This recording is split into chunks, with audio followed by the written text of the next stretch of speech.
Creamy ആയിട്ടും rich ആയിട്ടിരിക്കുന്ന സംഭവം കണ്ടാൽ പറയോ ബ്രോക്കലി സൂപ്പാണെന്ന്. നിക്ക് ബ്രോക്കലി സൂപ്പ് എന്നും പറഞ്ഞ് അയ്യേന്നും പറഞ്ഞ് പോകണ്ട കേട്ടോ.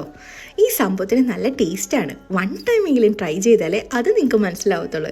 അതുപോലെ തന്നെ നമ്മുടെ കുട്ടികൾക്കൊണ്ടും ബ്രോക്കലി കഴിപ്പിക്കാൻ പറ്റിയ ബെസ്റ്റ് വേ ആണ് ഈ ഒരു സൂപ്പ്. നമുക്ക് നോൺ വെജോ വെജ് വേർഷന് ഏതാണ് നമ്മുടെ പ്രിഫറൻസ് അതുപോലെ നമുക്ക് ചെയ്യാം. നോൺ വെജ് ആണെങ്കിൽ നമ്മൾ ചിക്കൻ ആഡ് ചെയ്യും, വെജ് ആണെങ്കിൽ ചിക്കൻ ആഡ് ചെയ്തില്ല. അത് മാത്രമേ ഉള്ളൊരു ഡിഫറൻസ്.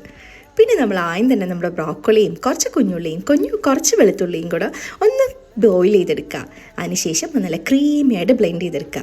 അതിൻ്റെ ഇടയിൽ കുറച്ച് ബട്ടർ ആഡ് ചെയ്ത് ചിക്കനും മിൻസ്ഡ് ചിക്കനും പെപ്പറും സോൾട്ടും ഒക്കെ ഇട്ട് അതും ഒന്ന് സോൾട്ട് ചെയ്ത് കുക്ക് ചെയ്തെടുക്കണം കേട്ടോ. ഇത് രണ്ടും കൂടെ നന്നായിട്ട് മിക്സ് ചെയ്തിട്ട് പിന്നെ ആവശ്യത്തിനേറെ ഒറിഗാനോയും പെപ്പറും കൂടെ മിക്സ് ചെയ്യുക. അതിനുശേഷം ഇതൊന്ന് ജസ്റ്റ് ഒന്ന് ചെറുതായിട്ട് തിളച്ച് വരിക. ഇത്രയേ ഉള്ളൂ സംഭവം കഴിഞ്ഞില്ലേ. പിന്നെ ഒരു കാര്യം മറന്നുപോയി, ബ്ലെൻഡ് ചെയ്യാൻ നേരത്ത് കുറച്ച് കാഷ്യൂം കൂടെ ഇട്ടാൽ കുറച്ചുകൂടെ ക്രീമി.